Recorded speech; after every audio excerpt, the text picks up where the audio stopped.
Well, good afternoon, everyone. I hope everybody's on and can see me okay. I have quite a stack of cookbooks here, stacking my phone up. So hopefully this will all go out without a excuse me, without a hitch. So let me share my story with you. Again, my name is Amy Lutz. Gonna try not to tear up. I'm 48 years old. Um, in 2013, my mom went in for a routine lung scan before a hip replacement surgery. And a mass came back on her right lung. And it was stage 4 small cell lung cancer. And knowing that it was stage 4 and there's very little that they could have done to have cured it, they could have treated it and only had a short amount of time that she probably would have lived anyway. And I was blessed to get to be able to spend some time with her and get questions answered, do fun things with her, and had a really great couple months. Thanksgiving was amazing that year. And right after Thanksgiving, my dad had started to feel kind of bad as well. We thought it was the flu at first, and we went over with antibiotics, doctor's appointments. Nothing was done. I thought possibly too he was feeling sorry for himself because my mom was sick and they were soulmates. And second week of January, we finally said enough is enough, and he went in for a lung screening as well and had a chest X-ray. And there they had found he had stage 4 small cell lung cancer, and his had already metastasized to his adrenal glands and kidneys. 3 weeks later, I lost my dad on February 7th, 2014. And during the month that he was sick, and consequently the month after that, I cared for both of my parents, who I was with both of them when they passed away from lung cancer. My mom died March 10th, 31 days after my dad.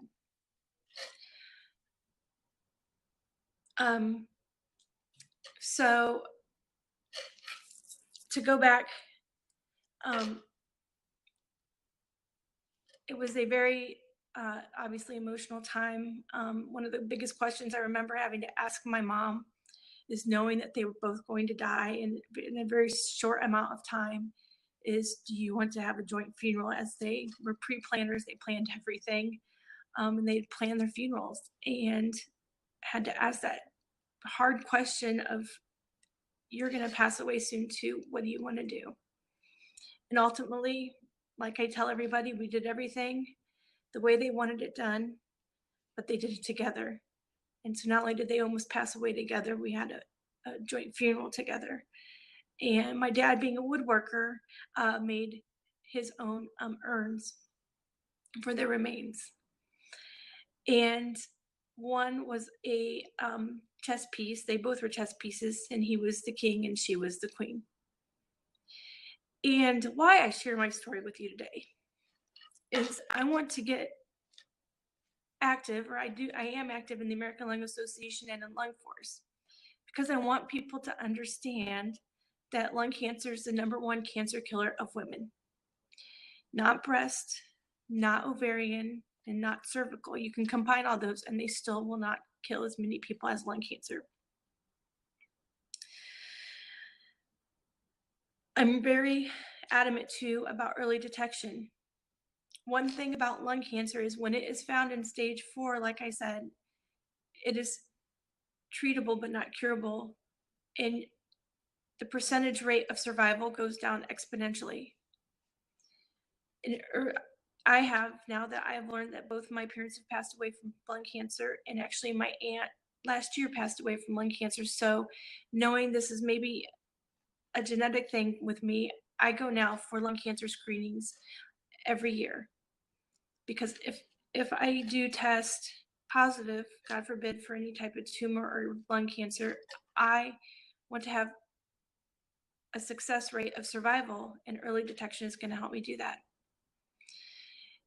And May 10th through 16th is a very special time here for the American Lung Association Lung Force. It's National Women's Lung Health Week.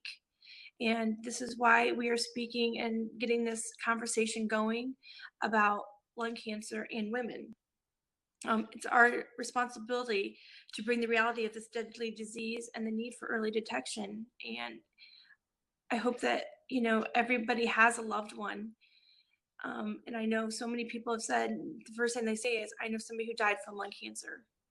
And we're trying to get those rates, the survival rates up, and get early detection for early treatment.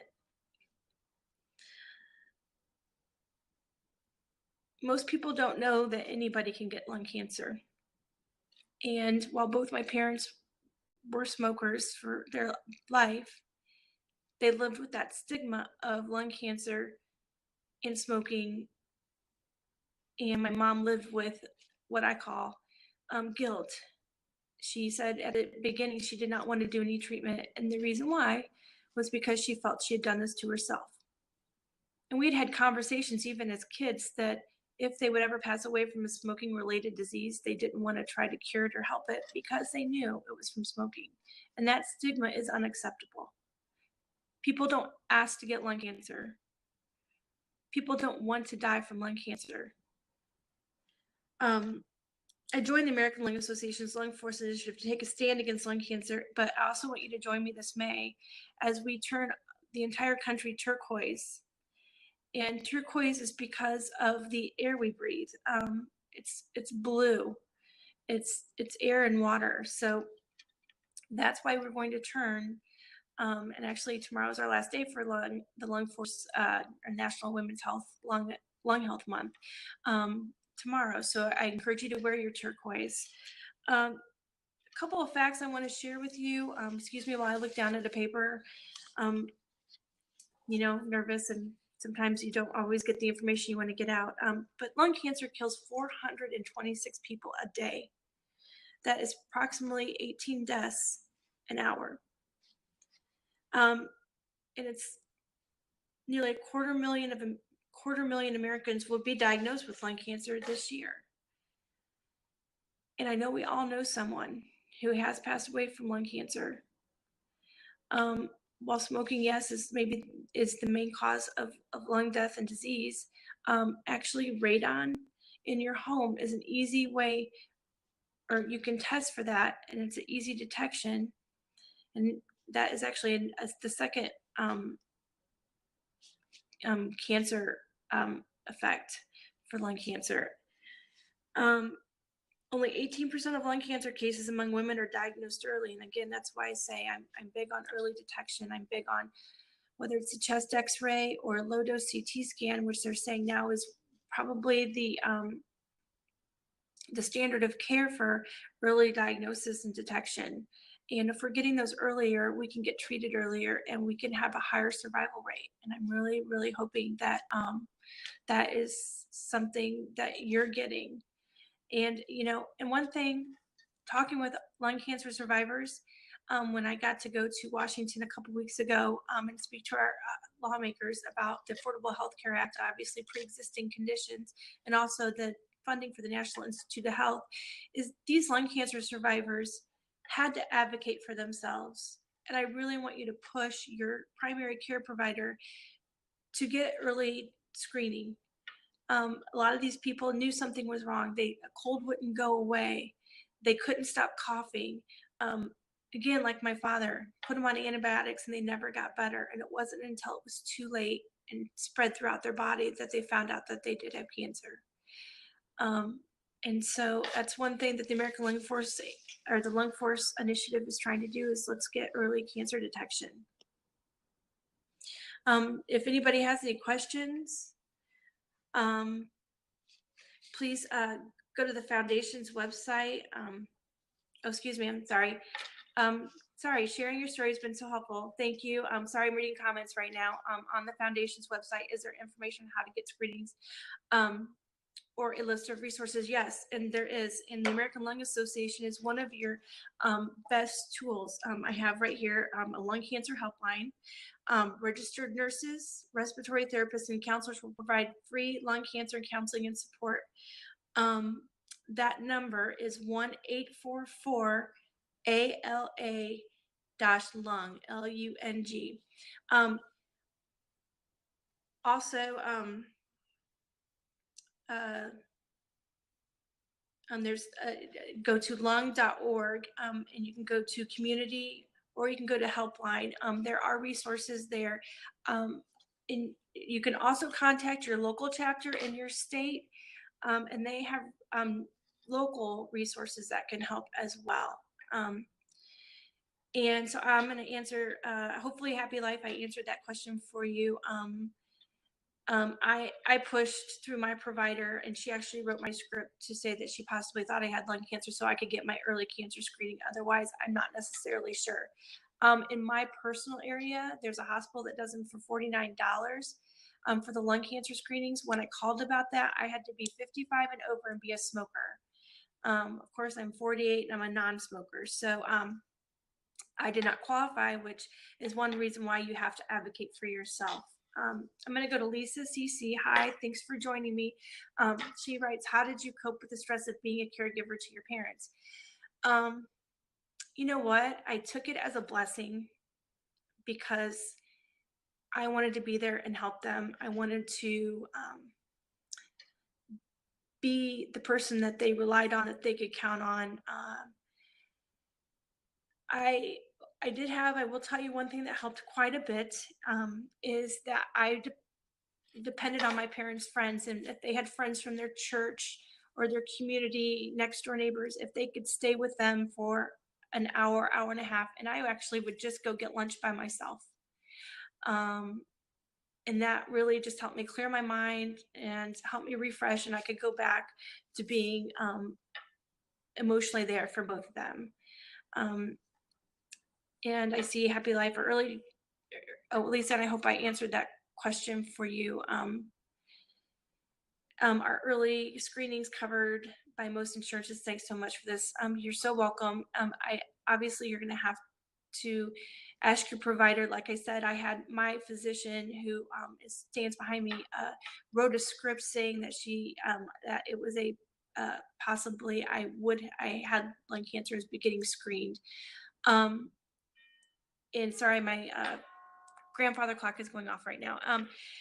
And so she wrote my script for that, and I would just get in touch with your healthcare provider or your insurance and ask and see if it is, and then if you can get your primary provider to write your script to go get your just even a simple X-ray. And I know I can do a walk-in at my local medical clinic and walk in and just get a chest X-ray.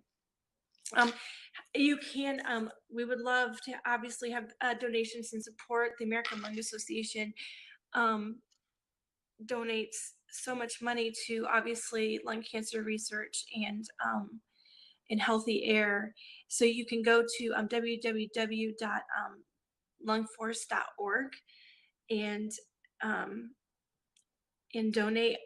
There is a donate button. I have a, it's very easy. And I have a question again from Healthy Living. Did you meet other people through the LA to help you cope through your difficult time? And I did not. That's a good question. And I wish I would have known those resources were available.